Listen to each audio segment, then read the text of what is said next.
Assalamualaikum warahmatullahi wabarakatuh. Dalam pertemuan kali ini, saya akan membahas materi di bab kedua, yaitu mengembangkan pendapat dalam eksposisi. Simak videonya baik-baik. Tujuan pembelajaran kita pada pertemuan kali ini yaitu siswa dapat menganalisis struktur dan kebahasaan teks eksposisi dengan tepat. Apakah kalian tahu apa itu teks eksposisi? Pernahkah kamu mendengarkan seseorang sedang mengungkapkan pandangan atau pendapatnya tentang sesuatu? Misalnya, kamu mendengarkan penjelasan dari seseorang tentang perlunya menjaga kebersihan lingkungan. Untuk meyakinkan pendengar atau pembaca tentang pentingnya menjaga kebersihan lingkungan hidup, pembicara atau penulis perlu menggunakan argumen. Nah, jenis teks yang digunakan untuk menyampaikan pendapatnya itu adalah teks eksposisi. Jadi, teks eksposisi adalah tulisan yang menginformasikan, menerangkan, dan menguraikan suatu gagasan dalam argumen. Argumen dalam teks eksposisi dapat berupa fakta atau opini. Apa itu fakta dan opini? Kalian perlu tahu perbedaan fakta dan opini. Fakta adalah hal yang merupakan kenyataan dan benar-benar ada atau terjadi. Contoh kalimat fakta bagaimana? Contohnya begini. Kementerian Hukum dan Hak Asasi Manusia hingga tanggal 13 Mei 2013 mencatat ada 158.812 narapidana dan tahanan di Indonesia. Fakta itu bersumber dari data dan biasanya identik dengan adanya angka yang disertakan dalam kalimat tersebut. Tapi jika kalian bertanya, ada tidak Bu kalimat fakta yang tidak mengandung angka? Ada. Contohnya kalimat begini. Para mahasiswa di Bogor melakukan demonstrasi agar pemerintah menurunkan harga makanan pokok. Titik. Di situ tidak ada angka, tapi kalimat tersebut berasal dari kenyataan yang benar-benar atau kejadian yang benar-benar terjadi. Itu juga termasuk fakta. Kemudian, apa itu opini? Opini adalah pendapat atau pikiran dari seseorang tentang suatu hal. Nah, jadi opini itu pendapat kamu, pikiran kamu tentang sesuatu hal. Contoh kalimatnya bagaimana? Misalkan begini. Sebagai generasi muda, calon penerus perjuangan bangsa, sudah seharusnya kita menyiapkan diri menjadi generasi yang berkualitas. Itu adalah contoh opini atau pendapat yang bersumber dari pikiran seseorang. Sudah paham ya perbedaan fakta dan opini? Selanjutnya, kita akan membahas teks eksposisi lebih mendalam lagi, yaitu tentang struktur dan aspek kebahasaannya. Struktur teks eksposisi. Kalau dilihat dari kolom yang ada di sini, kira-kira strukturnya ada berapa? Iya benar, ada 3. Coba kita munculkan teksnya. Ini dia. Bagian yang pertama namanya adalah tesis. Apa itu tesis? Yaitu pendapat atau opini yang menjadi pokok pembicaraan. Jadi, di awal ini dijelaskan pendapat atau opini pokoknya apa sih yang dibicarakan seperti itu.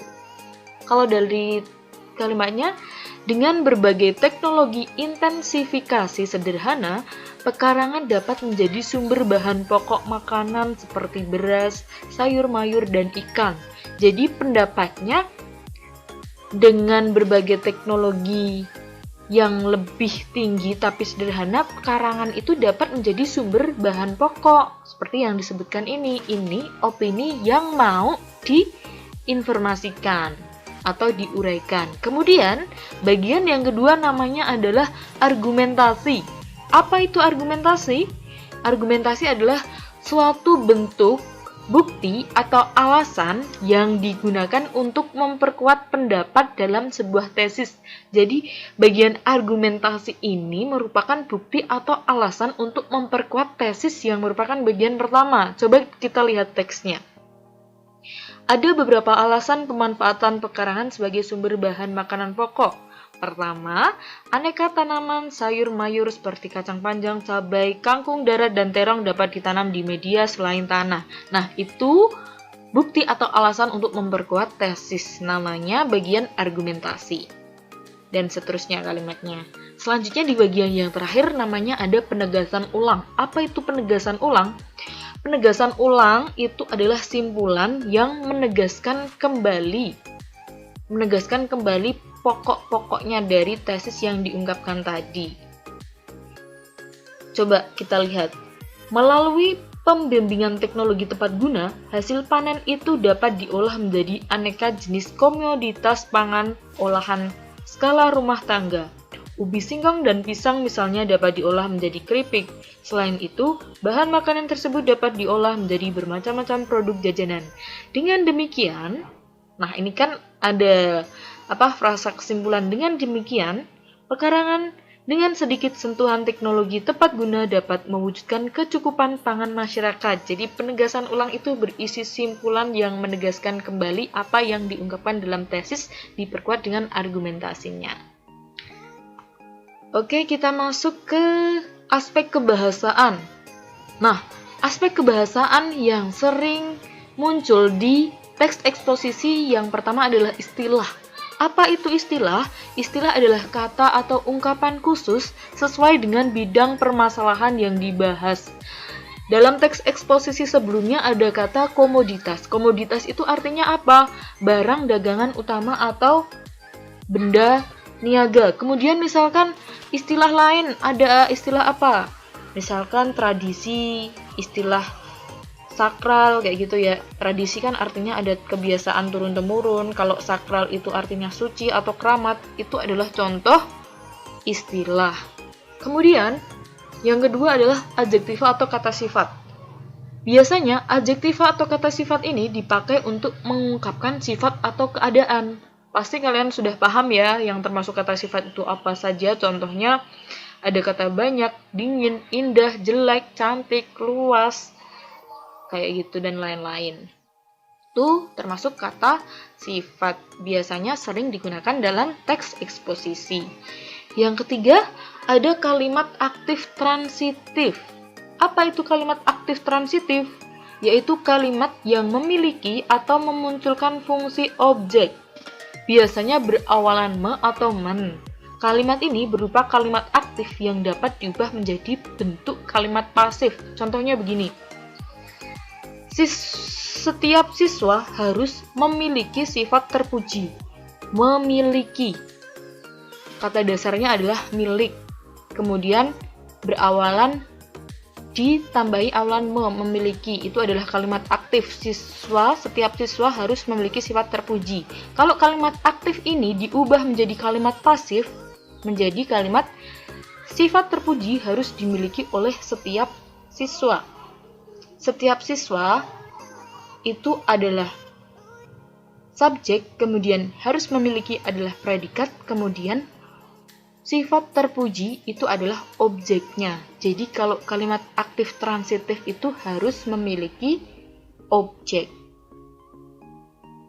Kemudian yang keempat, kalimat aktif intransitif. Berarti lawannya aktif transitif.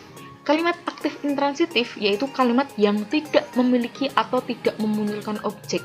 Kalau tadi kan ada objeknya. Kalau di kalimat aktif intransitif itu tidak ada objeknya. Jika predikatnya berawalan me atau men, kalimat tersebut tidak dapat diubah ke dalam bentuk pasif. Selain berimbuhan me atau men, dapat juga berimbuhan ber dan ter. Contoh, adik menangis. Adik itu subjek, menangis itu predikat.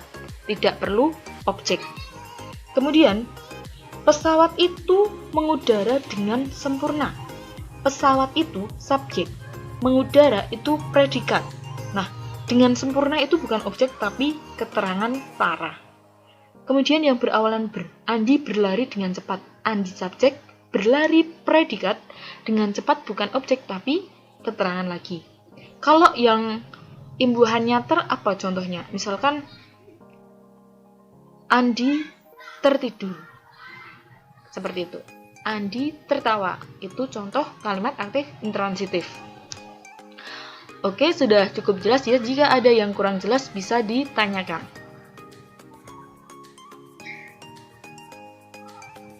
Terima kasih atas perhatiannya, semoga kalian paham. Semoga keselamatan dan kebahagiaan selalu mengiringi kita semua. Assalamualaikum warahmatullahi wabarakatuh.